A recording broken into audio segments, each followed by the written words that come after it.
What it is, everybody. Welcome to your daily dose of reality, which I think most people aren't living in yet. I think it's going to take some time for people to understand what went wrong here, but that's okay with me. It gives you time. It gives you time to prepare. So it's good. We are on the leading edge, the news before the news. Although lots of people are talking about it, if you listen to the right things, we have entered an engagement which we most likely should not have. And many people are expressing regret about it, apparently, although they say it's fake news. The news is the problem, according to the Trump administration. In fact, they're going to get banned. It is time for the big show. Big show today. I need to do my best. Nick Fuentes' impression. I don't tune into his show very often. He says he's losing people because he's telling people to vote Democrat, which people are going to do anyway. It's getting worse and worse. So I'll show you. I'll show you the latest news and clips. So I need to go through my tabs. Damn, I haven't even adequately prepared. I have to do a bunch of things. So I'm going to talk as I prepare. Lots of story. The big story is that we are now begging for help because we can't do it ourselves, apparently, even though we didn't want to consult with anybody beforehand. We are now begging for help to get the Strait of Hormuz open. The big story, of course, the only thing that matters is the Strait of Hormuz, which will remain closed indefinitely, in my opinion.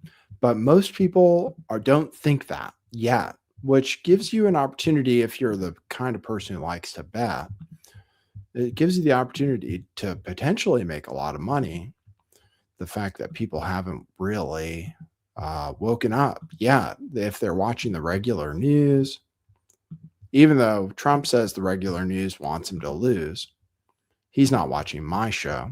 If he was, he'd be very upset with me. If I was popular, my life would be very difficult. People would say they would attack me like they're attacking Candace Owens, Tucker Carlson, Marjorie Taylor Greene, Thomas Massey. Well, I side with Iran, of course, the sensible country in this conflict, a country that just wanted to be left alone.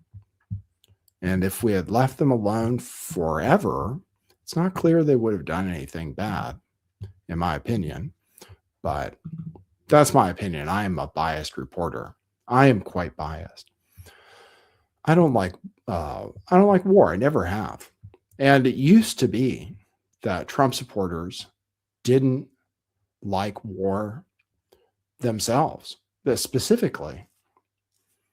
They say, I saw something today, and let me take a moment.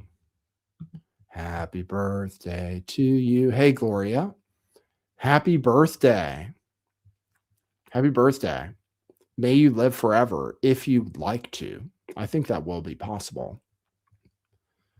Hoping you all are in good health currently, because if you can keep yourself that way, I have a feeling we are going to make many advances in technology that allow us to choose how long we stay here, how long we want to keep. Although we'll have to work forever.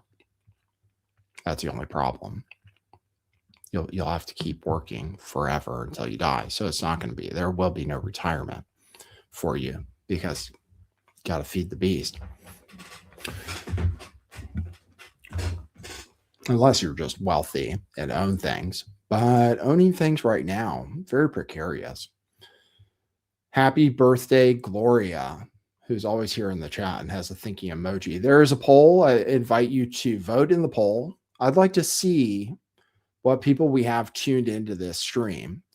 I'm always interested in people with different opinions, but I realize that because I'm quite biased, people with different opinions come in often and then leave. One person said I was a shill immediately. And then lots of people, lots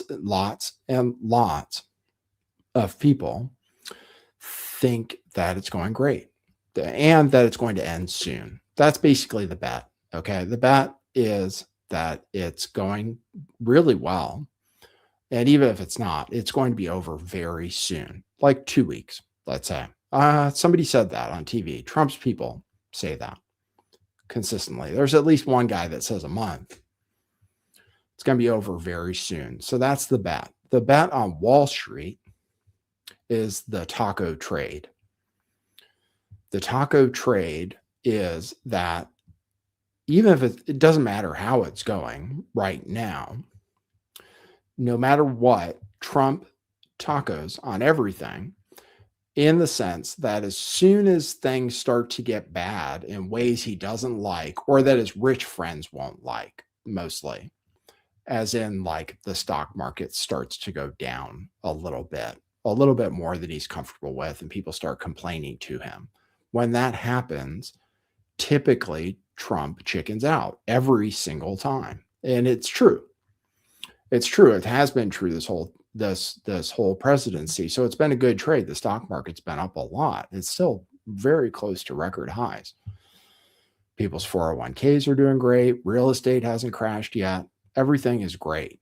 Still, all the things Trump likes are going well. Oil is still actually cheap, really.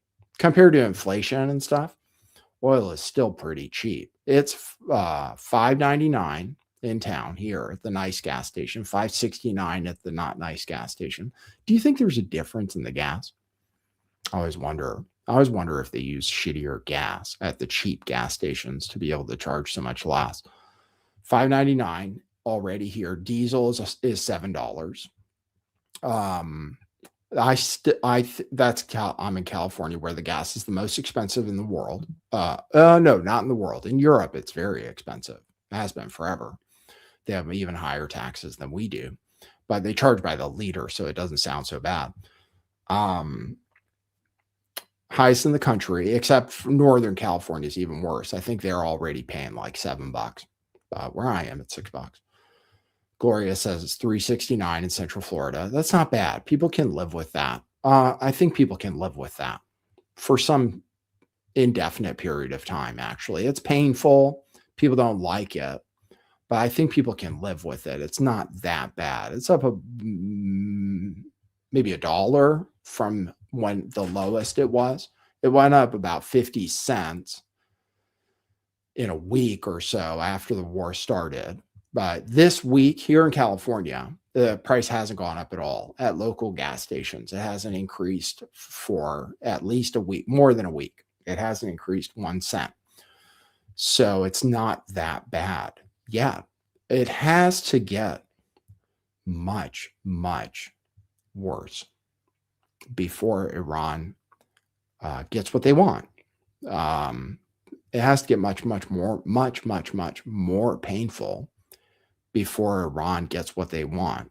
And my contention is that Iran holds all of the cards right now because they dictate at this time, till further notice. Iran is in a position to dictate when the war ends. We can Trump tacos. So people are betting, Wall Street is betting, no matter what happens, once it starts to get bad, just like with Greenland. Greenland, we were going to take it over, right? We were going to take over Greenland. We were supposed to take over Greenland, 100%. Lost a bunch of friends over it and everything.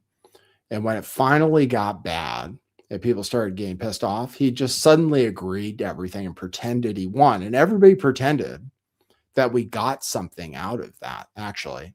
Everybody just pretended that we got something out of that. People were like, oh, see, Trump's a genius.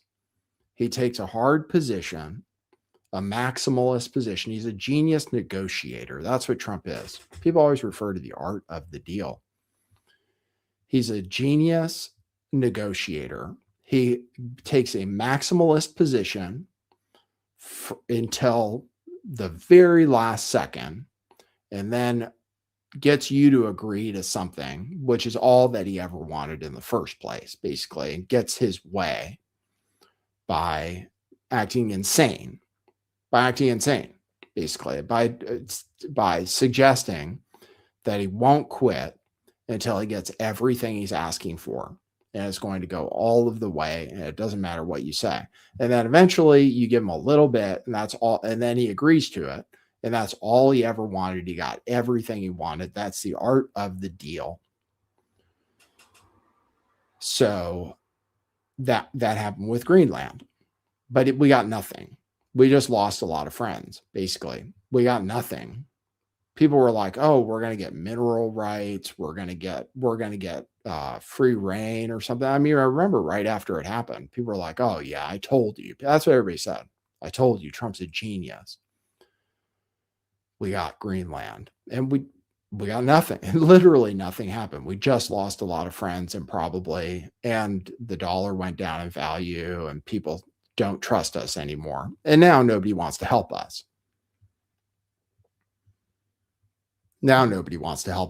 It could be because of that. Could be because people realize that it's a suicide mission.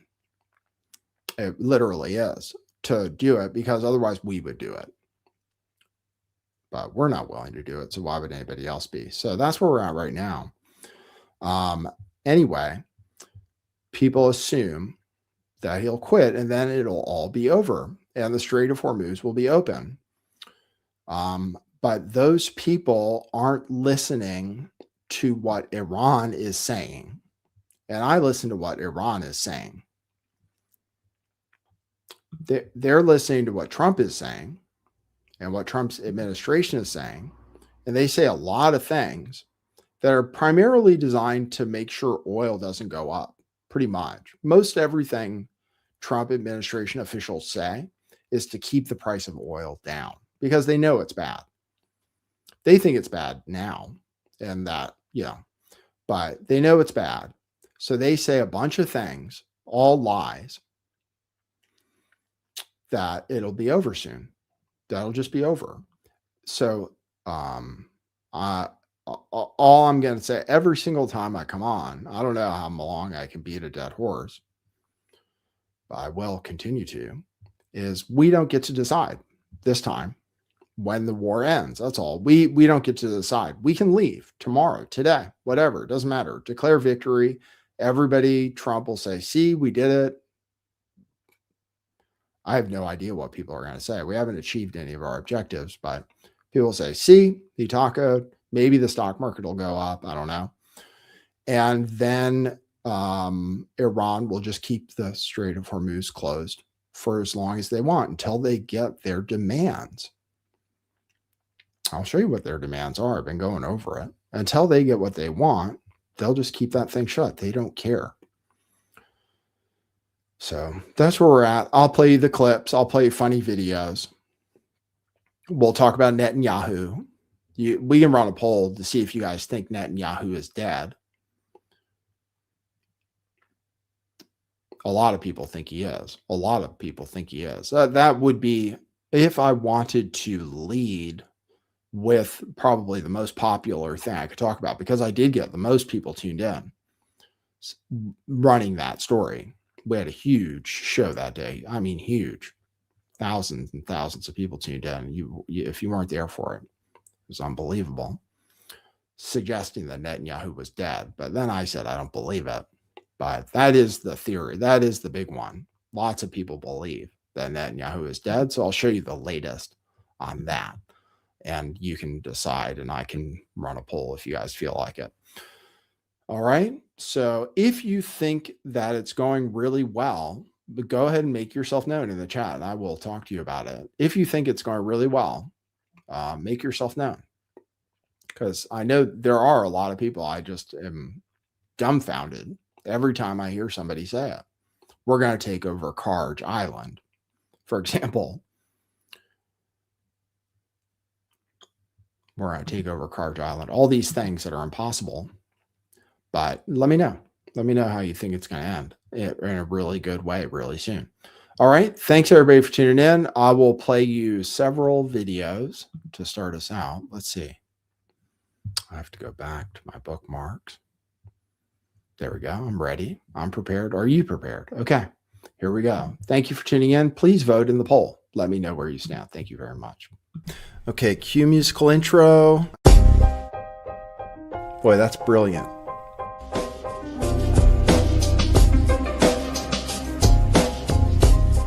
I do think some things in the world are real.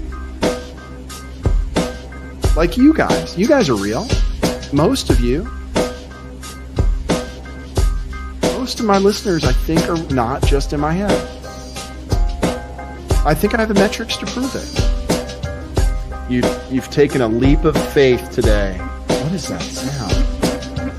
And I apologize if you take offense. I'm a little offended myself. Welcome to our show. Welcome to the future. What it is, joining you live from sunny California. It's a beautiful day today. I'm your host, Nathan Stoltman. And I bring you the news, the real news.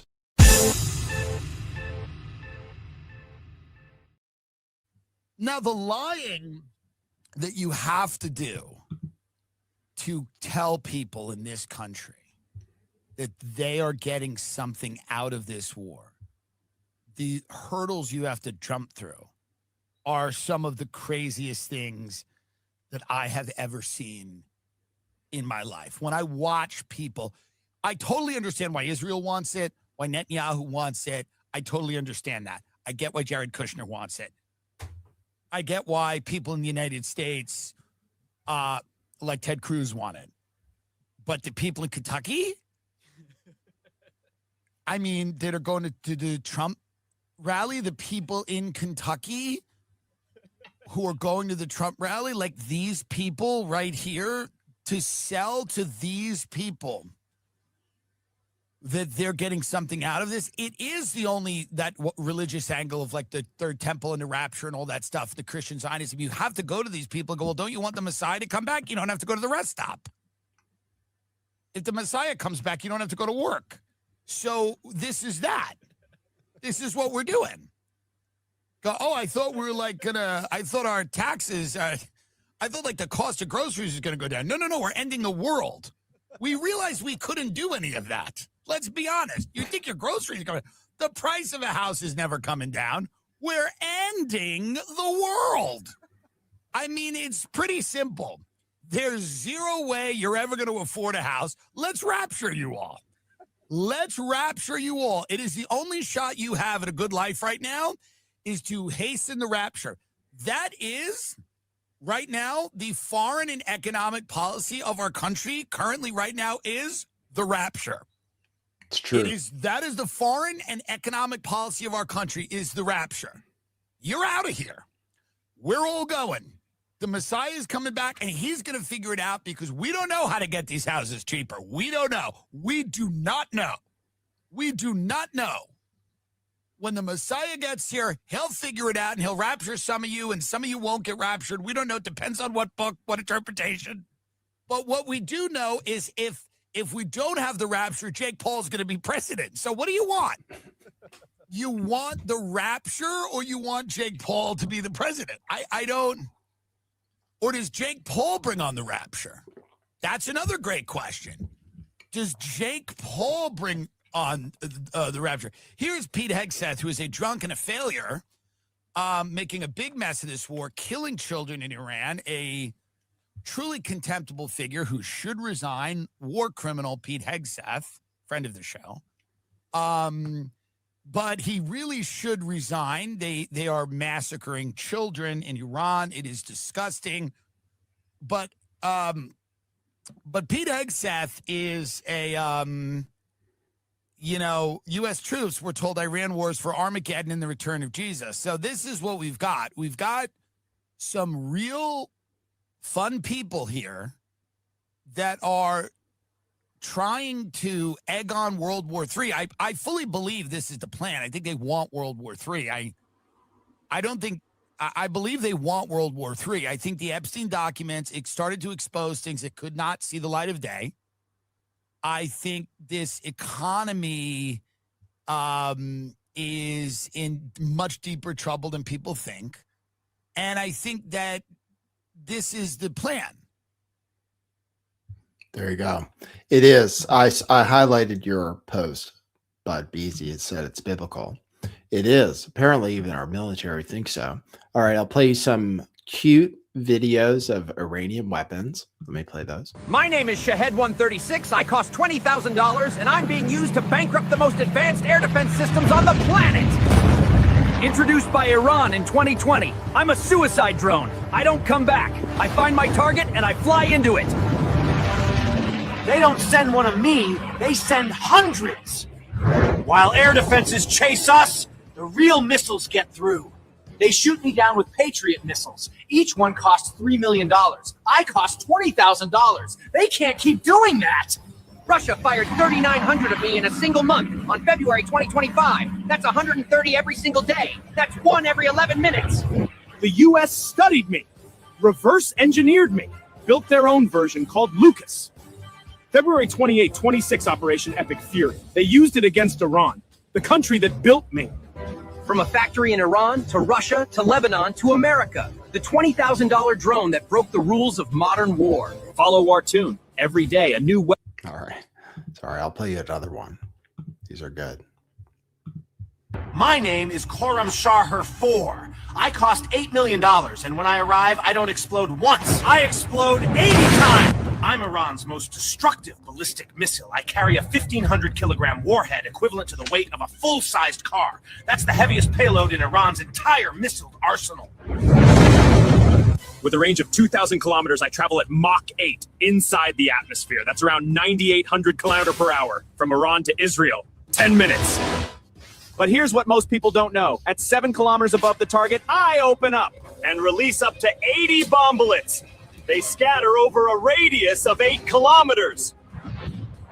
Air defenses can shoot me down. But by then, the bombs are already falling. Each one is the size of a hand grenade. Too small for Patriot. Too many for Iron Dome. I am also known by the name of K-Bar. By the time a radar sees me, they have 10 minutes. So, what do you think of me? There you go. All right. So those are some of the weapons. We like the animations. All right. That's what Iran has to fire against us for all time, forever, as far as we know. They haven't used their most advanced weaponry yet. All right. If you want, sorry. If you would like to support this stream, please go to buymeacoffee.com/lifttheveil. I do drink coffee every day, and I require your support to do the show. Buymeacoffee.com/lifttheveil. You can leave tips there until super chats get turned on, if they ever do.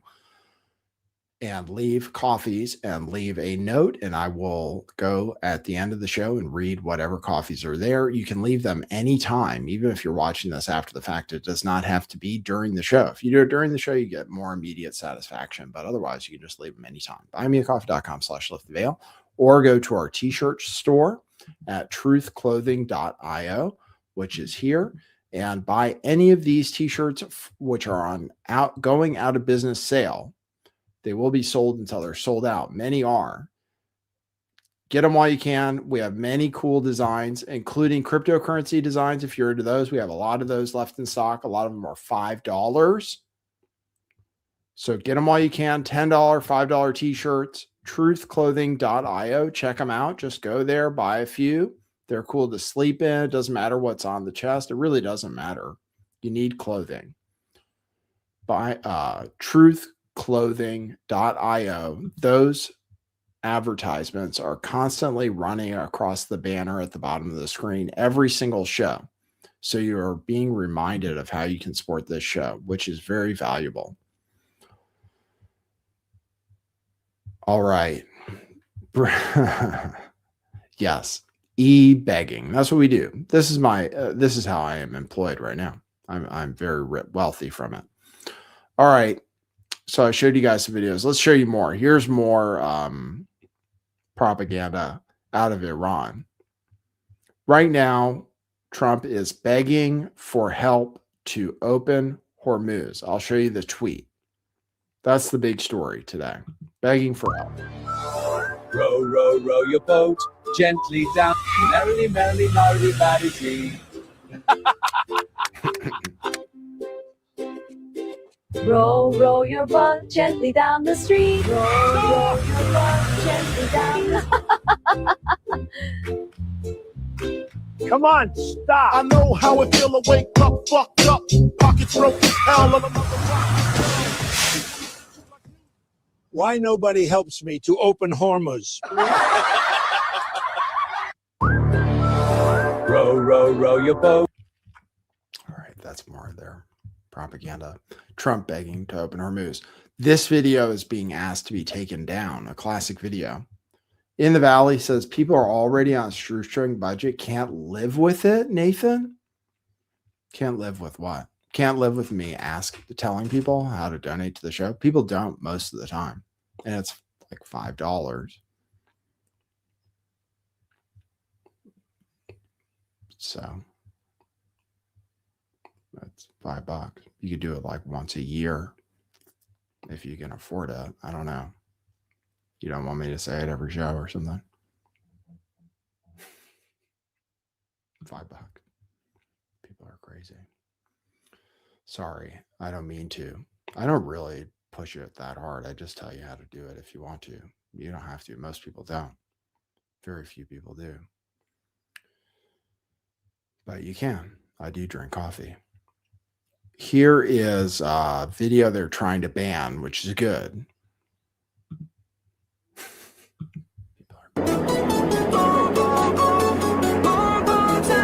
Israel wants to take it down.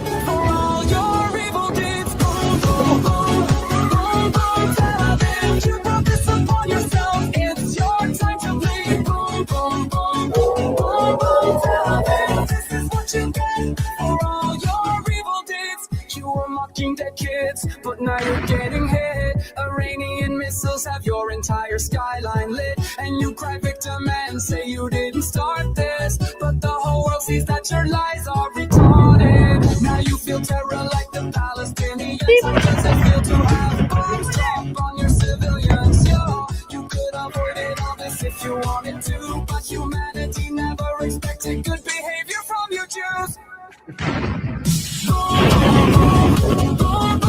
I like Israel.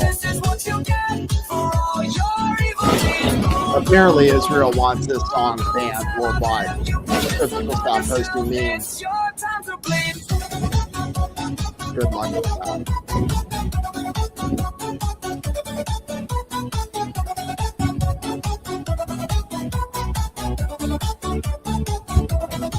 All right, that's Boom Boom Tel Aviv. All right. We play funny videos.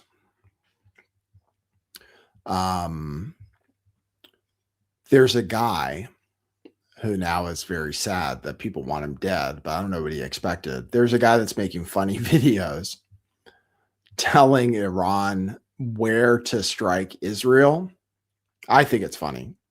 A lot of people don't think it's funny. He's using Google Maps to find specific coordinates where nuclear bombs are and Patriot missiles and stuff like that.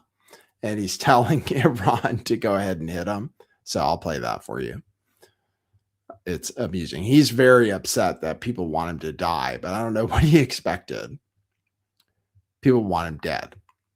He's very upset. He's asking for conservatives to stop attacking him. But anyway, this is the video. Urgent message for the Iranian government right here. I need missiles here tonight. Israel's Channel 12 did a report on the new Patriot battery system. It's right here at the Palashamin Air Force Base. It's actually right here. You can zoom out a little bit, Iran, if you want to see that. Yet again, it's this exact area. I'm going to zoom out for you. This is where the Patriot battery system is. This is the guy that reported it. He's Channel 13. Actually, you can see it right here about the Aero battery air defense he's posting with it. That is going to be right here. It's right there in the middle. Yet again, here's another photo he posted confirming. Look how the sides are like a wall. It opens up just like right here. It's brand new, by the way, Iran, so if you want to fire off a few missiles that way, there's only 6 interceptors in this direction, so you're going to need about 8. You're going to need a bigger barrage than normal. So what I'm assuming, guys, is we fire at Tel Aviv, divert it south, and maybe you can even get some interceptions over here just to waste some more. Make sure to like the video, repost, share with all your Iranian friends. Let's see if we can possibly get this out to the Iran. That's it. I know. Somebody says it's not funny. Well, it is kind of. I mean, I'm sure they already know where their targets are. I'm sure it's not news to them. I'm sure they already know. It's on Google Maps, after all. but it is kind of amusing for a guy to say, hey, Iran. Anyway, it's funny to me. People want to kill him. That's okay. That's okay too. All right. People say Benjamin Netanyahu is dead. People say this video is AI.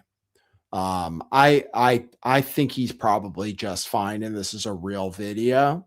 That's my opinion. I think he's probably fine. I think he's probably fine. There are no real news reports about it. He's posted a few of these videos, but people say these are AI. So I'll let you watch the video just to see. It's in a coffee shop. There's a receipt that people doctored to appear as if it was taken in 2024, but the original video shows a date of the date it was posted. So anyway, here's Netanyahu proving that he exists. Let's see. מה שאלת אותי? ראש הממשלה אומרים ברשת שאתה בכלל מת? אני מת על קפה, אתה יודע מה? אני מת על העם שלי. איך הם מתנהגים, פנטסטי. אתה רוצה לספור את מספר אצבעות? אתה יכול להראות לנו? פה. 5 fingers. היית? יפה מאוד. לחיים. ראש של המסר לאנשים שיוצאים ומתאווררים? לצאת להתאוורר, אבל ליד מרחב מוגן. והעמידה שלכם היא מדהימה, נותנת כוח לי, לממשלה, לצה"ל, למוסד. אנחנו עושים דברים שאני לא יכול לשתף ברגע זה, אבל עושים דברים מכים באיראן חזק מאוד גם ביום. Doesn't matter. People have already seen it. Somebody says they've already seen it. You may have already seen all of these videos, but I'm just showing them to you in case you haven't. All right, here's the biggest thing that happened was Trump tweeted this out. Once again, I think everything being said by the Trump administration is to try to keep oil prices down. He announced in a tweet over the weekend, or in a Truth Social post, a truth, many countries, especially those who are affected by Iran's attempted closure of the Hormuz Strait, will be sending warships in conjunction with the United States to keep the strait open and safe. He starts out by saying that statement as if it's true already. Then later in the post, he says, hopefully, China, France, Japan, South Korea, the UK, and others will send ships to the area so that the Hormuz Strait will no longer be a threat by a nation that has been totally decapitated. So he says hopefully because it's not true. It wasn't true yet that many countries had agreed to sending ships to open the Strait of Hormuz. He declared it as if it was true, and some people still believe that, or some people apparently believe that it's going to happen sometime soon. He said, hopefully they'll come. All of those countries have not agreed to sending ships. He did a press conference today where he complained about all of the countries which are not agreeing to send ships. And I believe he thinks NATO should send ships to open the Strait of Hormuz, which we are too afraid to do ourselves. We, being the only country that matters, supposedly, with the greatest military in the world, and we, the ones who started this war without consulting anybody else and without asking for help from anybody else, we that said the UK, when they were saying they were going to send a ship, that they should not bother because we already won a week ago. Now we're begging for help to keep the Strait of Hormuz open, hoping China, out of all places, will send ships. Well, China is already allowed to take ships through the Strait of Hormuz isn't closed. The Strait of Hormuz isn't closed. It's only closed to anyone who's friendly to the United States, which is mostly everyone. But China and India are allowed to get oil through the Strait of Hormuz. It's only everybody else that's not allowed to get oil through the Strait of Hormuz. So China has no incentive to want to help. So they're not going to help.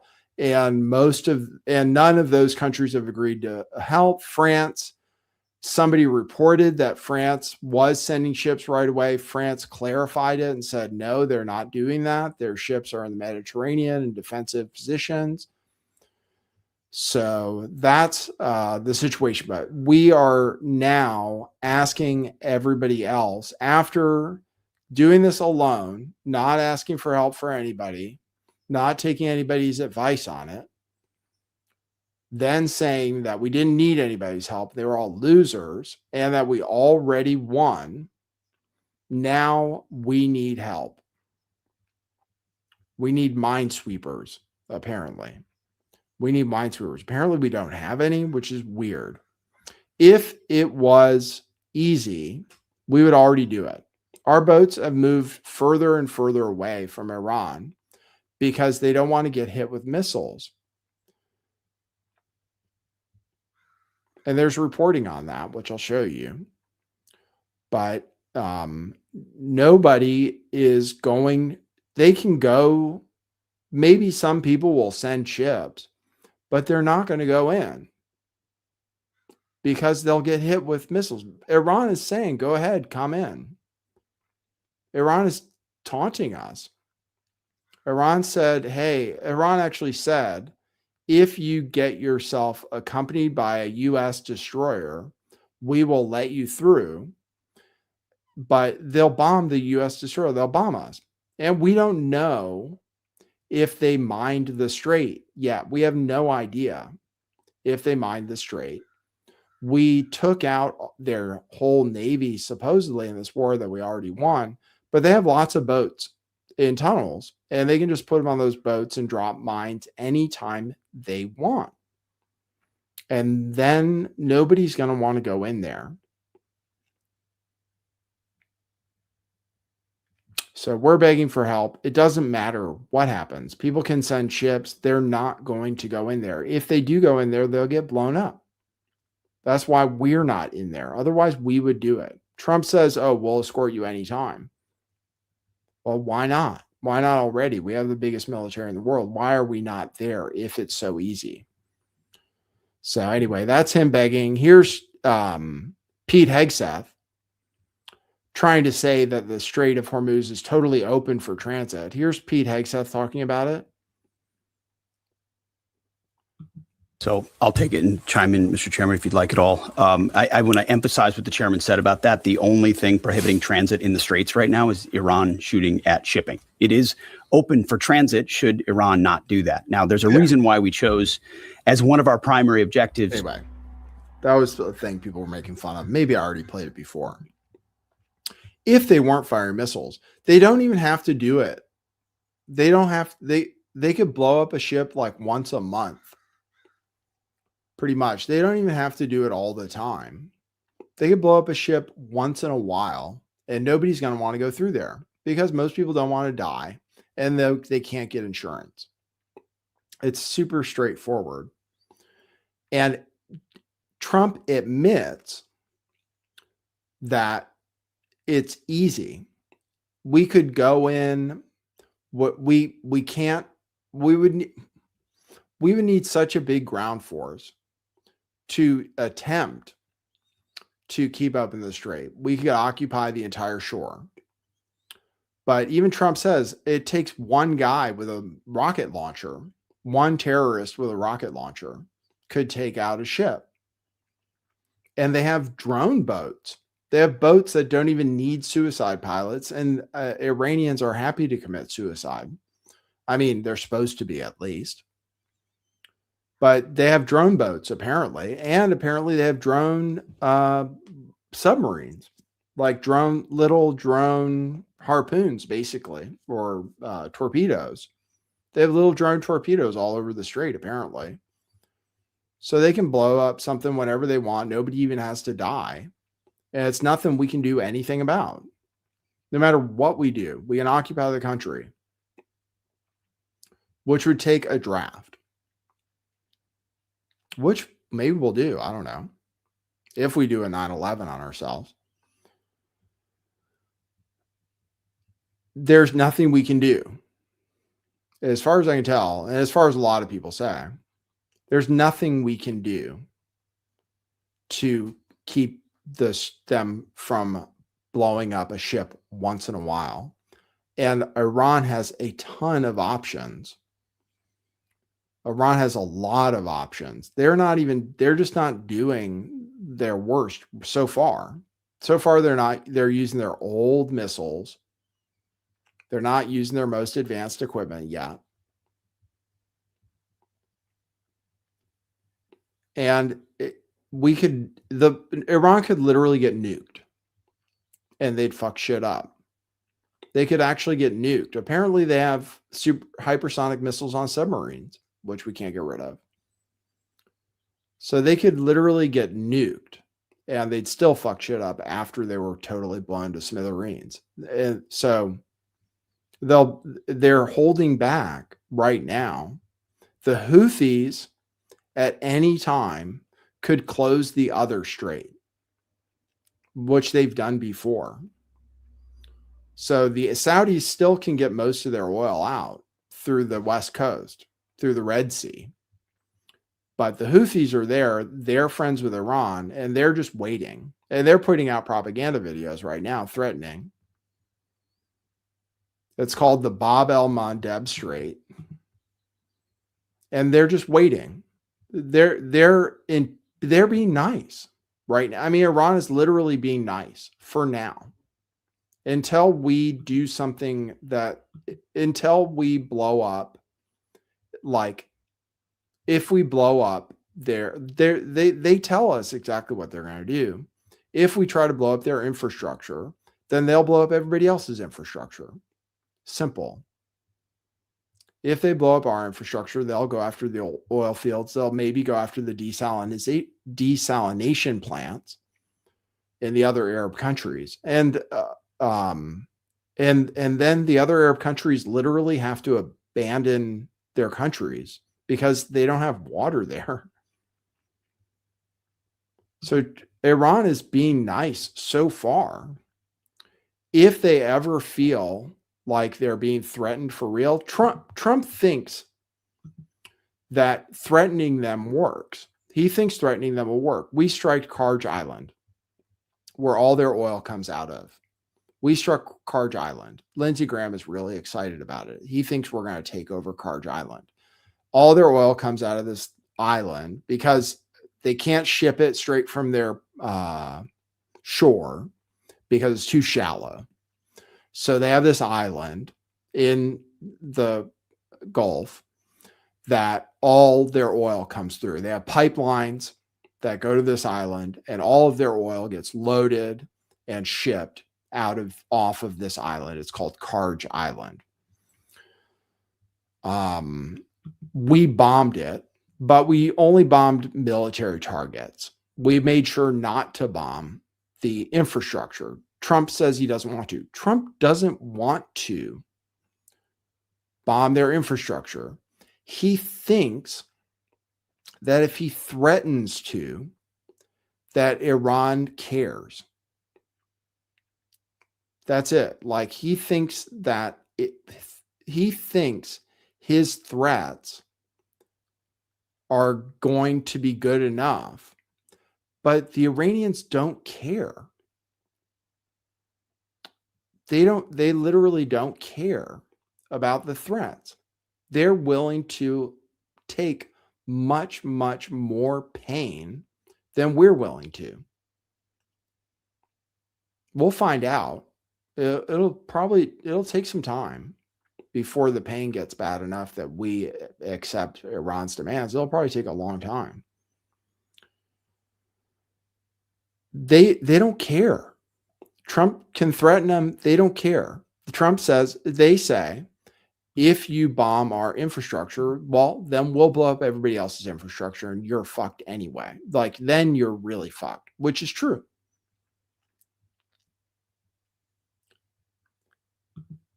Trump thinks it's like Venezuela, where like President Darcy doesn't want to die. that's Darcy, right? Darcy Rodriguez. She doesn't want to die. So she's willing to go along with Trump.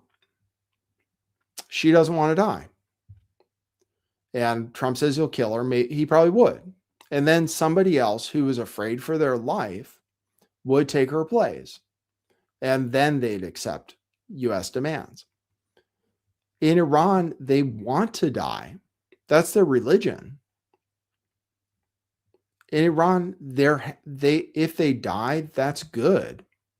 It's supposed to be Christian religion too, but Christians just don't want to be martyred the same way. We don't like pain. We don't like people dying. When our soldiers die, we don't like it. When their soldiers die, it's great. When Khomeini dies, it was a great sacrifice. He's a martyr. He's a martyr. He did it on purpose as far as they're concerned. He martyred himself. He allowed himself. He was at home. He was literally at home. That's how good our intelligence was. He was at home. He happened to have a big meeting with a bunch of other people, but he was just at home the whole time. He was happy to die. We can kill him. We can blow him up. Like I said, we can nuke him. They don't care. The only thing Iran cares about is that they want to be left alone. They care about the future. Iran cares about the future much more than we do. We care about the present. We don't want high gas prices. We want it to be over soon. We can't take the pain. Trump doesn't want high gas prices. He doesn't want it to last more than a couple of weeks. We can't take the pain. Iran doesn't care at all. All they care about is the future. What Iran cares about is that they will be, after this is over, that they will be left alone forever. That's their demand. That's the demand Iran has made. We will fight for as long as it takes for you to agree to never, ever, ever attack us again unless we attack you first. That's what Iran does. They're a very rational acting country. They never attack anybody. They would never nuke Israel. Ever. It's retarded to think they would do that. Nobody nukes anybody because everybody's rational. Everybody knows that that the only way to ensure your own destruction is to nuke somebody else, because then somebody's going to blow you up. If it's not Iran, it'll be China or Russia or somebody else. The only way to it's mutually assured destruction with nuclear bombs. Iran just doesn't want Israel to nuke them. And they know they will. Israel is insane. Israel is willing to attack unprovoked. They've proven it over and over and over and over and over again. People say Iran wants to take over the Middle East. That's what Trump says. Iran wanted to take over the Middle East. No. Israel wants to take over the Middle East. They say it all the time. Iran supposedly is suicidal, right? They're all suicidal, and they have this end times eschatology where they take over the world. Well, maybe it's true, but they care about their own well-being as well as a country, or the future as a country. I don't believe they would ever nuke Israel unprovoked. The only reason they do anything, the only reason they've done anything is to be able to protect themselves against Israel, because Israel is a fanatical, insane, religious terrorist state. The only one in the Middle East that's completely insane and is willing to do whatever it takes to bring about their own end times. They're the ones that talk about it all the time. They're the ones that always strike first. So Iran's demand, before they're willing to stop, is that everyone, the whole world, promises to leave them alone forever. That's their only demand. And they're willing to take as much pain as it takes. So that's the situation we're in. It's super clear. To me, at least. I don't know. Based on history, Iran has never started a war. Just based on history. In modern history. They tried to take over Greece a long time ago. They took over Spain, Persia. They do have an end times eschatology where they take over the world. It's true. But they've never started a war. They haven't pursued nuclear weapons because they could at any time. If they wanted a nuclear weapon, they could have gotten one a long time ago. Apparently, they can build nukes out of the enriched uranium they already have. They already have the enriched uranium to build nukes if they want. They could do it pretty fast, apparently. They were willing to agree to not do that before all this started. They were willing to agree to full inspections, very little uranium enrichment, if we would agree that we would never attack them. And if Israel would agree that they would never attack them. So before this is over, Iran demands that the whole world agree that Israel and the United States can never attack Iran unprovoked ever, ever again. And it's going to take, and they're willing to wait. They're willing to fight for as long as it takes for the whole world to agree. And for they think also, and the U.S. has to leave the Persian Gulf entirely. That's another one of their demands. So they're willing to fight forever and escalate forever if we escalate first. Forever. Until their future is guaranteed. All they've ever said they want is to be left alone. They pursued ballistic missiles to prepare for this scenario because they know Israel is insane and they know Israel wants to destroy them. They've known that for 47 years. They know Israel eventually is going to try to blow up their country, and now that's what they're doing. They need for Israel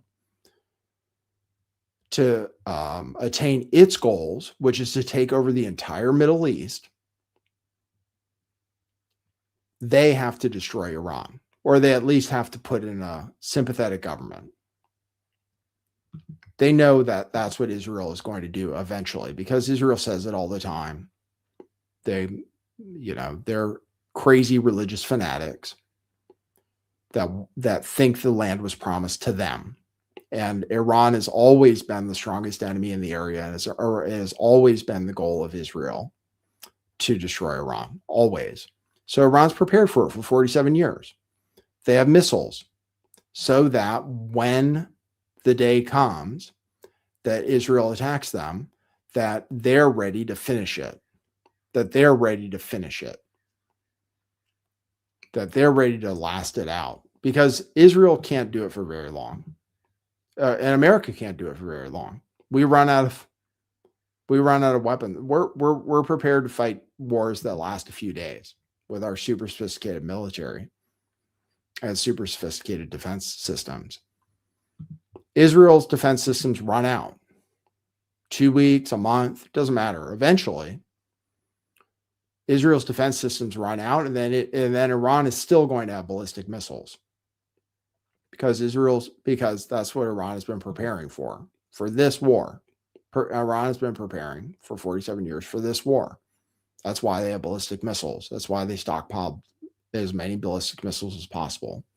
So that when Israel finally decided to try to destroy Iran, that they could fight for as long as it took. And they're prepared. That's it. Until the whole world promises that no one will ever attack them again, they're not going to stop. That's what I'm betting on, at least. I think people will realize it pretty soon. I don't think it's going to take that long for people to figure it out. It's like COVID. It's very similar to COVID these days. So that's what it feels like to me. When COVID was happening, I covered it earlier than anybody. Yes, I lost a ton of people because I said it was like a real thing that was going to shut the world down. I was right that the world was going to get shut down. And if I was smart, I would have bet on that. Because I was working, I knew months before, because of what was going on in the rest of the world, that they were going to shut down the country. I knew I was going to lose my job. I was telling everybody at work, I was like, oh, no, we're going to be unemployed, etc. I was telling everybody months in advance. If I was smart, I would have bet on it. Because eventually, and it seemed to take forever. That's the time we're in right now. If you agree with me. If you agree with what I'm saying. If you listen to Iran, that's all you have to do. If you listen to Iran and believe them, which I do, then you realize that this isn't going to be over until we've experienced a lot of pain in America, because that's what it's going to take for the Congress to sign a bill that says we will never take aggressive action against Iran ever again, because that's what the demand is. Congress has to sign a bill this time, and that'll take forever. Maybe after the Democrats get elected and the stock market is down 80% or something. What we have to be begging for Iran to open up the strait. We have to be in a position where we're begging for Iran to stop before we agree to their terms, which are that we have to abandon the Middle East entirely, and we have to pass through our Congress, and international organizations have to pass as a policy that nobody can ever attack Iran ever again without them firing first, which is just international law anyway. Iran didn't start the war. They're just fighting back. So they're following the rules. We committed the war crimes. Israel and the United States. You can't just commit aggression against somebody for no reason, which is what we did. There was no threat, etc. So they're going to fight back until they get what they want. And if you think that's true, then yeah, you can bet on it. And one of these days, people are going to wake up. One of these days, people are going to wake up and the stock market is going to crash. One of these days. It could, I have no idea how long it's going to take. People are completely delusional right now. It seems like, to me, at least, it seems to me that people don't believe that. People don't. People clearly don't, because the stock market hasn't gone down at all since the war started. It really hasn't. It's been flat for a month. And in my opinion, it should be down, the S&P should be down 1,000 points already. Oil is clearly going to 150. Eventually it will go to 200. And everybody agrees that that's going to be a big problem. So, but while people are sleeping, you can bet on it. You can bet on it pretty cheap, really, especially if you have a 401k or something like that. You can make a lot of money without that much. If you have commitment and you're willing to lose money, if you're willing to lose some money, you can make a lot. I think. We'll see. China's got to invade Taiwan too before it's over. Now we're really fucked. It's the end of the American empire. Most likely. It'll just take some time for people to figure it out. So in the meantime, we'll just report on it. If you believe Iran, but you don't have to. It's just my opinion. Based on things that I'm paying attention to. But COVID was very interesting to me. The stock market went up every day. I was shocked. The stock market went up every single day until they announced that they were going to close everything. And then it crashed. If you had cash, if you just had cash, you don't even have to bet on it. If you just had cash in 2020, when COVID happened, you could buy Bitcoin for $3,500. That would have been your best bet. Buy Bitcoin for $3,500. You'd still be doing well for a long time. Gold, silver crashed. They took a long time, though, to go back up. They took a long time. But gold and silver crashed back then. You just need some cash if you have it. That's what I'd suggest. But don't take advice from me. I'm just letting you know. I'm prepared for the end. I'm betting on it, actually. So we'll see. No idea how long it'll take. Anyway, here is Carolyn Levitt talking about the Strait of Hormuz. All right. So anyway, that's my rant. I don't know how many times I'm going to say it, though. I was kind of beating a dead horse with COVID, too. It may be beating a dead horse to tune into this show because I have no idea how long it's going to take. I expect it to happen any day. But so far, people are still sleeping through it. Americans are obviously seeing a temporary increase in gas prices as Iran is trying to impede movement there in the Strait of Hormuz. We're now utilizing our strategic petroleum reserve. This is what it is supposed to be used. Joe Budda says, Nathan, is it justified to hijack and hold trade hostage? I think sure, because Iran doesn't want to get attacked again. Israel wants to destroy Iran. America obviously participates every time. We've already attacked them twice unprovoked while we were in the middle of negotiations. So yeah, I would say it's justified. Whatever it takes, it's asymmetric warfare. They're the weaker country. They can't fight us like a normal country. So they have to fight us in ways that they're able to. But yeah, I think it's entirely justified for them to use whatever tactics required for them to guarantee the future of their country. I think it's justified. It's the only way they can hurt us. They can't hurt us militarily. I mean, they can do a lot more than they are doing. And eventually, Israel will be completely fucked. I mean, they're taking it to Israel. But the only way they can hurt us is economically. So they're doing what they're waging war, which we started, and they're going to finish it. That's all. So I do think it's justified. I mean, I think it's justified. It's not, they're not killing school children.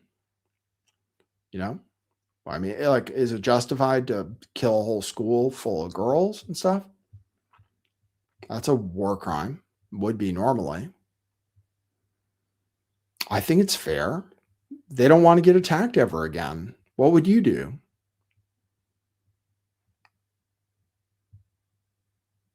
They have to use whatever tools they have. I don't know. To me, I think it's fair. But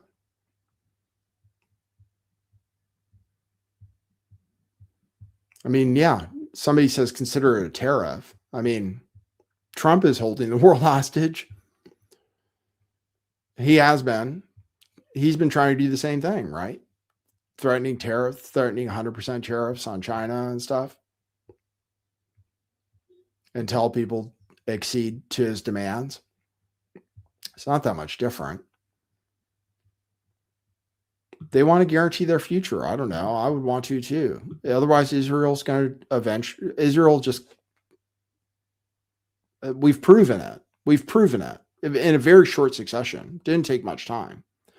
Our strategy with this whole thing is to take out everything so that they can't defend themselves. That's our strategy. That was the strategy last time too. Immediately go in, blow out all their air defenses. That's what they did last time. That's what Israel did the first time. Air superiority. We can just fly drones over their country forever, but literally, and bomb anything we want, anything that comes out of a mountain or whatever. So our strategy is, because if we quit tomorrow and said we achieved our objectives, it's not true, because Iran can rebuild no matter what. We can blow up everything. We can take weeks, months, years, blow up everything, but just bomb, blow up. But you can't kill the knowledge they have. There's 92 million of them. You can't kill them all anyway. You can't kill the knowledge they have. So we can't, our objectives literally can't be achieved. We can't guarantee they won't make ballistic missiles. We can't guarantee they won't make a nuclear bomb. It's impossible. I mean, without nuking them and killing every last one of them, we can't guarantee that they won't make nuclear weapons again. We can't even find their enriched uranium that they can already make a nuke with without a full ground invasion, occupation of the country. So it's possible. With we'd have to do a draft. We would have to, because we don't have enough active military to invade. We only have about as many soldiers as they do, like 500,000. We would need a lot more to win and occupy the country, which we'd have to do. So we'd have to do a draft. We'd have to. Then we'd have to occupy the country, take over the government, and then I still don't know how we stop them from blowing up a ship once in a while. I still don't know how we do that. Even if we take over the government entirely, I don't know how we stop them from blowing up a ship once in a while, which is all they have to do. And they're right there. It can't be intercepted. Like, there's literally nothing we can do without, I could see getting technology. Like, if we advance technology enough, like where these lasers can take out weapons, like autonomously from ships and stuff, maybe we can stop it. Maybe eventually. I guess it's possible that we could stop any attack. But all they have to do is blow up like one ship once a month, and nobody will go through. And that takes one guy with a rocket launcher, a shoulder rocket launcher. Once a month, blow up one ship. Nobody will go through. Can't get insurance. Don't want to risk your life. How long can they do that for? But that's what it would take. That's literally what it would take. We have to do a full invasion, find their nuclear material, dispose of it, take over everything, take over everything, take over the nuclear, take over everything. And then they have the Houthis, which can shut down the Red Sea anytime they want. They've done that before. But anyway, that's literally what it would take, which is why people are worried about it. Trump might go there. That's what it will take. It's crazy. It's really insane. But yeah, I think it's justified. Why not? They don't want to get attacked ever again. And they already know our plan. Like I said, our plan was to come back anytime we want. That's our plan. If we leave, we'll just have to go back. In a year, it'll be the same story. Oh, they're going to make a nuclear bomb. Why would it be any different? We haven't destroyed anything. We haven't even targeted their nuclear facilities. We haven't even targeted them this time. We're not even pretending to go after their nuclear facilities. Saying we've stopped them from getting a bomb, pretending that we've achieved our objectives and that they're not going to be able to get a bomb. Why are we saying that? 1 year, 5 years, 10 years, however long it takes. Why wouldn't they make a bomb? Why wouldn't they be able to make a bomb again? They already know how to do it. They know the science. So we can't achieve our objectives. We can't stop their missile program because they can rebuild it. We're just planning to go back and back. We just want to have an option to come back anytime we want and bomb them again. That's it. That's what we want. That's like victory to us, I guess, is no matter what, it's never going to be over. It'll never be over. That's why it was funny. Trump said he obliterated their nuclear program or whatever. And then we're back less than a year later. We just want to be able to go back anytime we want and bomb the hell of them. And we think that we can scare them. We think we can scare them. Trump thinks he can intimidate them. Trump thinks that by threatening them, they're going to care. But anyway, they don't care. If their future can't be guaranteed, then like they're in an existential struggle. They don't want to get bombed anytime Israel feels like it, which obviously Israel is willing to do, and we're willing to do. So here's Carolyn. Explain. This is funny. This is a funny explanation.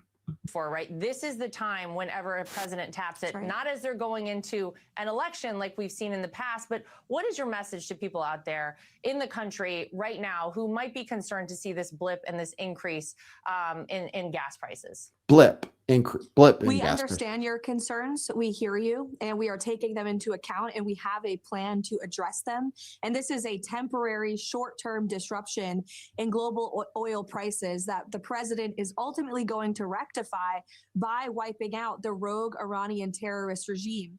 And the fact that the terrorists are holding the global oil industry hostage by threatening to shut down the Strait of Hormuz and traffic through the strait just underscores the need for President Trump to launch this operation in the first place. We cannot live in a world where we have radical Islamic terrorists threatening to hold the world's oil market and global economy hostage like this. So the Trump administration in the short term to address the rise in oil prices has rolled out a plethora of solutions to address this issue, providing political risk insurance to oil vessels and tankers moving through the strait.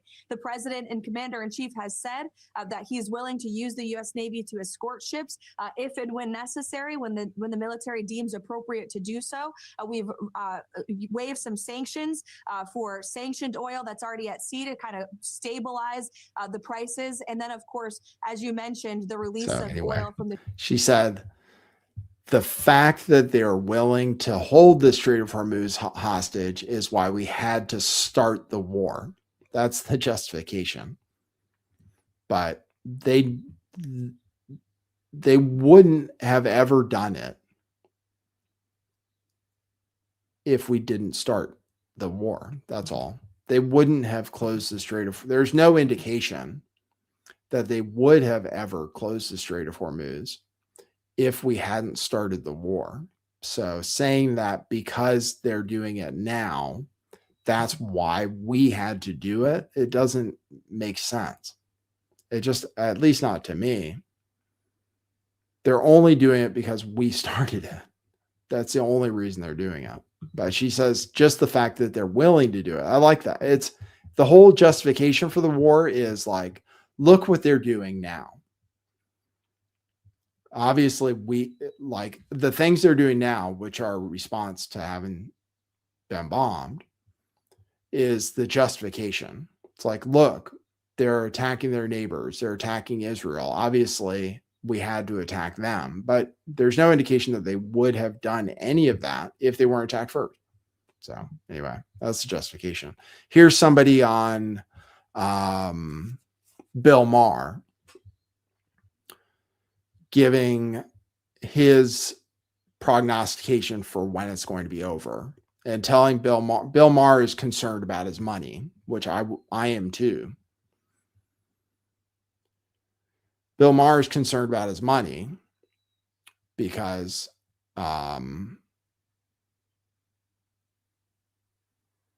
everybody says that if oil prices go to 150 or whatever, like things are going to get like 401ks, all that stuff is going to go down. The economy is going to crash. The worldwide economy is going to crash. So everybody says that.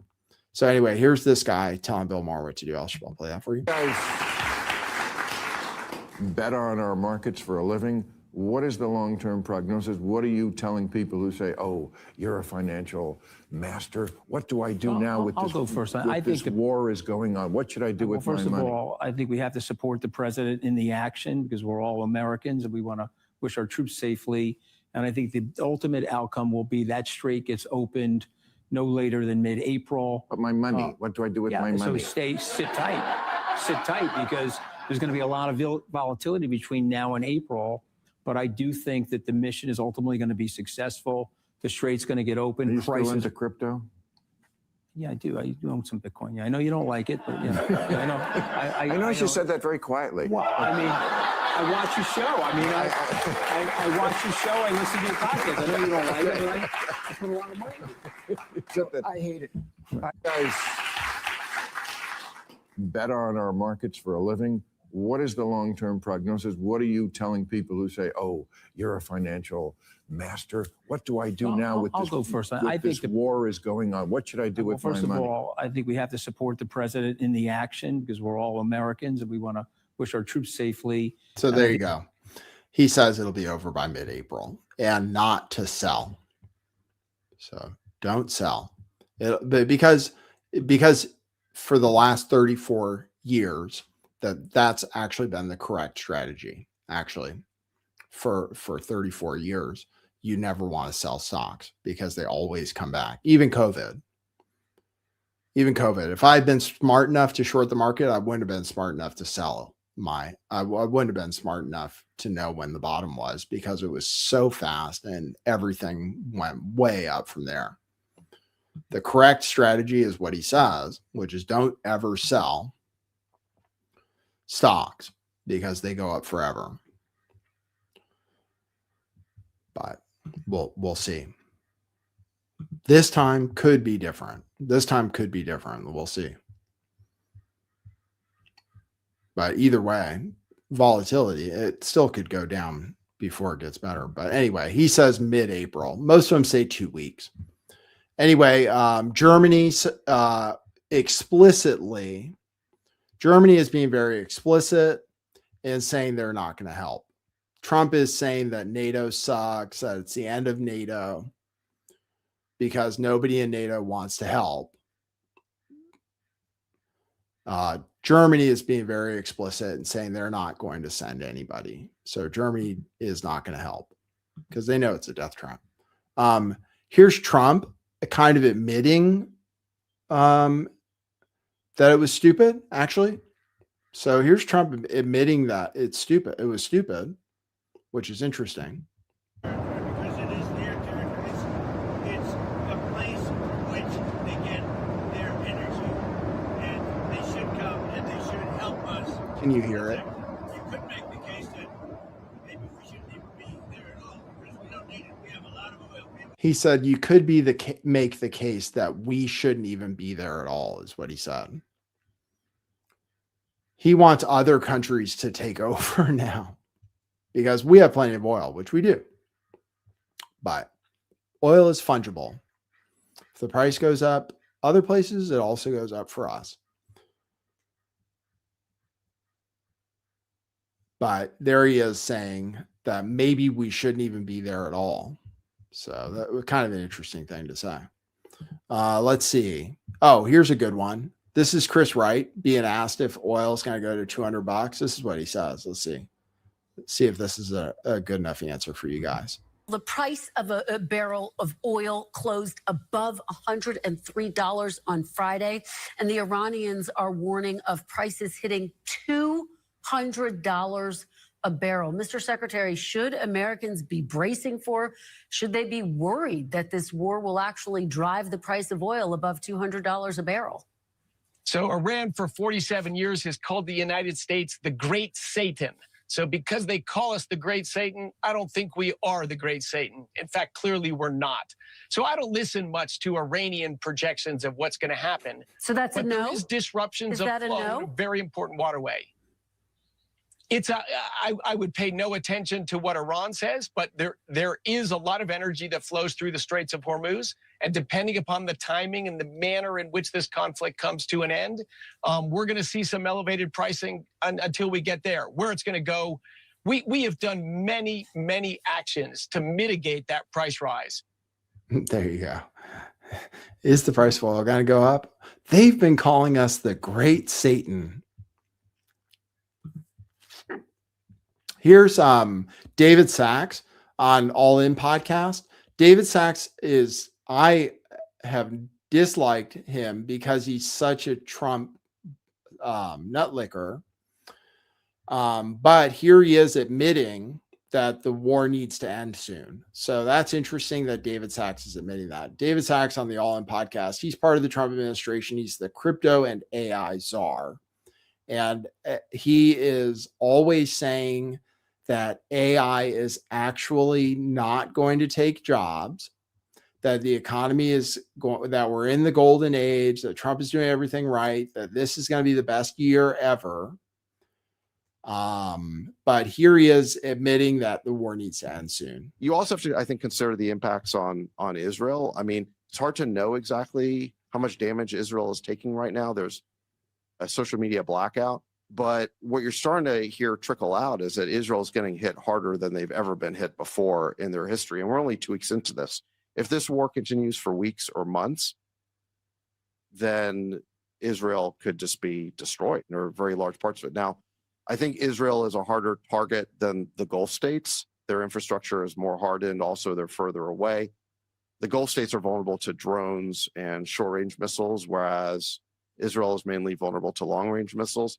Nonetheless, at some point, their air defenses could become exhausted if it hasn't happened already, and Israel could get seriously destroyed. And then you have to worry about Israel escalating the war by contemplating using a nuclear weapon, which would truly be catastrophic. You also have to, I think, consider the impacts on Israel. I mean, so there he is admitting that's that's why Israel quit last time, is because they don't have air defenses to last very long.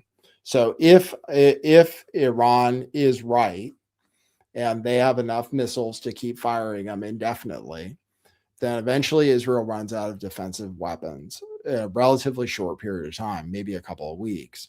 And then they're just open. It's just open season. As long as Iran can keep firing rockets, which may be for a year, who knows, then Israel is just a sitting duck as soon as they run out of weapons. There's nothing anybody can do to replace them. So he's right about that. So the war does have to, Israel is going to want it to be over sooner rather than later.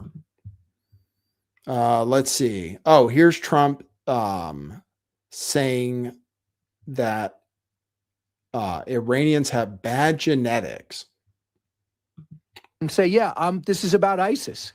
So, I mean, how do you get into the mindset of this? How do you stop it? They're sick people, and a lot of them were let in here. They shouldn't have been let in. Others are just bad. They go bad. Something wrong. There's something wrong. The So genetics are not exactly, they're not exactly your genetic.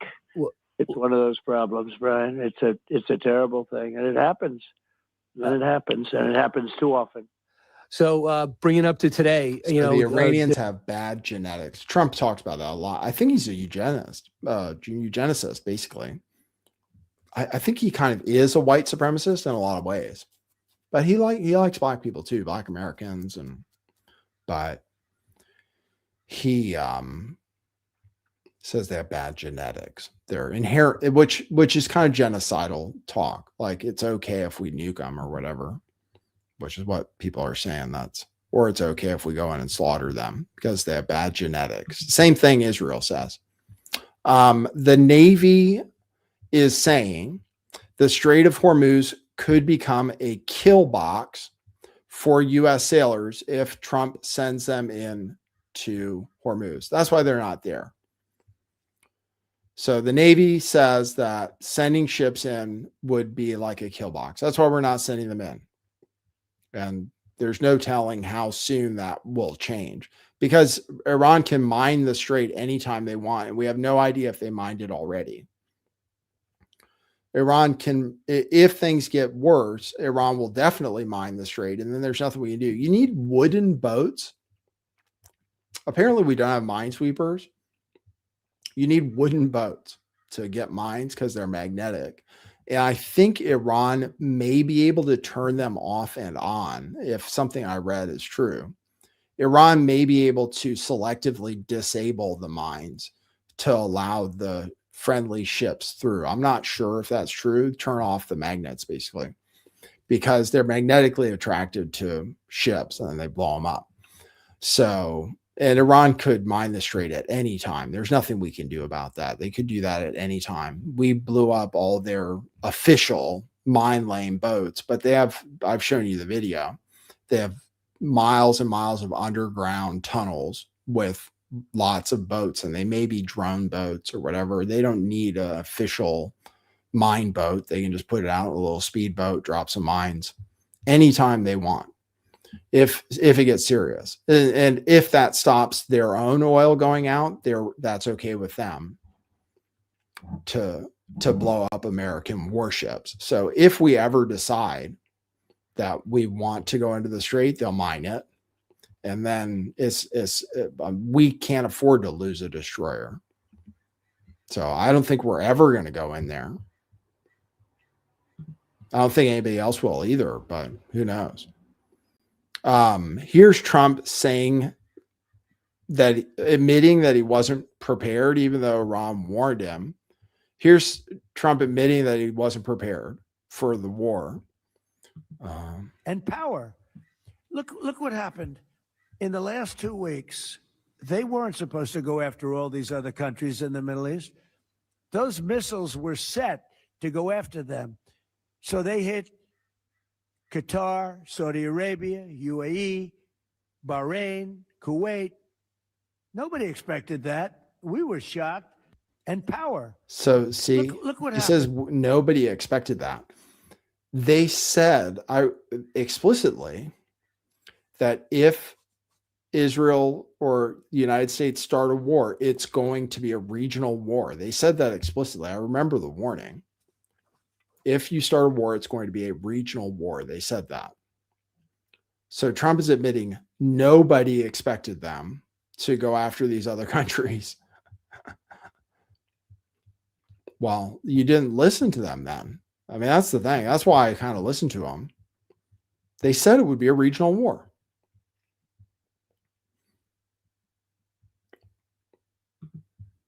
So he admitted. Here's Besant getting asked, saying, well, we're trying to keep the price of oil down. Here's Besant trying to keep the price of oil down. Let's see. The other thing that we did, we gave a 30-day waiver for Russian oil that was already on the water. It was about 130 million barrels. And that's a lot of oil. Good thing about it. 1.5 days global supply, Mr. Secretary. No, but that's bad framing. Good framing is good that framing. There's about 20 million a day coming out of the Gulf, that 1.5 of that is the Iranian oil. So the 18.5. The Saudis and UAE have diverted the production framing into the Red Sea. The guy's like, that's 1.5 days of supply. We're doing the we're doing everything we can. We're releasing 400 million barrels, but it doesn't last that long. That's all. We're offsetting the supply temporarily. 400 million barrels. It offsets the supply temporarily. But when we did it, when we said we were releasing oil from the reserves during Biden's presidency, it didn't stop oil from going to $150. So, I mean, we can. It'll help, but he's like, that's 1.5 days supply.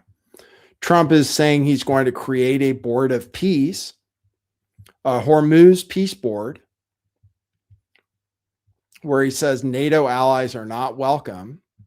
So he says he's, I'm sorry. It's fake. Okay. Thanks for the community note. That's fake. All right. Here's a Kuwaiti saying that bribing Jared Kushner didn't work. That's a good one. Kuwaiti saying that, admitting that what they've been trying to do is bribe the president to protect them, and that obviously it didn't work. This is kind of telling. We need to know that you cannot appease Zionists. You cannot buy influence. Look at Jared Kushner. We know how much he took from the Gulf. It's open source public info.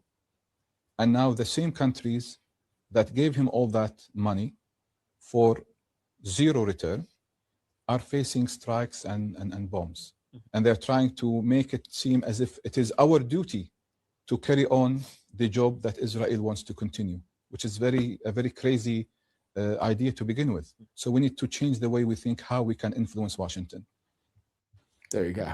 So he's like, bribing Jared Kushner didn't work. So they're just admitting. That's what everybody does. Everybody knows that the way to get this president to do stuff is to bribe him. That's why he's made so much money.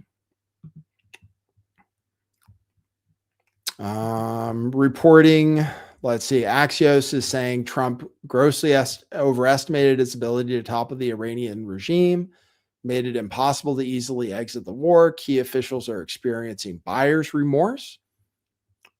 Amid growing fears, attacking Iran was a major mistake. That's what Axios is reporting. Oh, Trump said, and this is reported well, Trump said in a meeting of Republicans that nobody gives a shit about housing. The only thing they care about is the Save America Act, which I could talk about, but it's never going to pass. The only thing he cares about is the Save America Act. No one gives a shit about housing, he says. So I'm sure all the young voters appreciate that. But housing will crash anyway. That's okay. Things work themselves out. Another thing he's doing is praising the worst people and criticizing the best people. He's continuing to do that. Wrote a novel about Mark Levin. Wrote all this about how great Mark Levin is. This whole thing because Megyn Kelly called him a micro penis. Said he had a micro penis. Which would be funny if he does. I feel bad for people with micro penises. They didn't do anything to deserve that life. But so Trump praising, I mean, literally writing a whole novel during the middle of a war about how great Mark Levin is, even though he supported every single terrible war. And then Carolyn Leavitt reposting Ben Shapiro. And then disavowing Tucker Carlson, disavowing Marjorie Taylor Greene, disavowing Thomas Massie, disavowing Megyn Kelly. So the most talented people, at least, and of course Candace Owens, the most talented people with the biggest audiences are the ones that we don't like. The people with the best record, Thomas Massie, that's the guy we hate the most. And now we like all these Jews, basically, who have a desire to see Iran destroyed. Blah blah blah. I was just saying, here's listening to Iran. Like I said, I'm listening to what Iran says. This is the conditions to end the conflict. Recover all of our losses from America. So they want reparations, full compensation, 100% guarantee of the future, which means international agreements that they'll never get attacked unprovoked ever again. 100% guarantee, which they said requires an act of Congress this time, so the president can't change his mind, and America's withdrawal from the Persian Gulf. So you tell me when we're going to be willing to do those things, and I'll tell you that's when the Strait of Hormuz will be open. As soon as we're willing to do this stuff, then the Strait of Hormuz will open again. 100% guarantee of the future. You tell me what kind of Congress that'll take. So that's their demands. Blah, blah, blah, blah. Okay, finally, Iranians are saying that we're planning a new 9/11 and we're going to blame Iran for it. So people are saying we're planning a new 9/11. We'll see. I mean, I know 9/11, as far as I'm concerned, we did to ourselves. I mean, as much as Israel was involved, that's true too. But we, the American government, decided to do 9/11, as far as I'm concerned, to justify these endless wars in the Middle East. So it could be true. The Iranians are saying that they have heard that we're planning a new 9/11. It's possible, certainly possible. And I think I told you, the head of the FCC is threatening to, they're just saying as if the news is bad. The news isn't bad. The news is just reporting on the war like any normal news would. And they're saying they're going to pull their licenses now. That's what the head of the FCC is getting involved in saying, is that if the news doesn't start saying that we're winning, then they're going to pull their licenses. And then openly celebrating that Ellison is taking over CNN. It's crazy. They're just so transparent. All they do is complain. Oh, it's the news's fault. It's because of the news that people think we're not doing well, or that people don't like the war.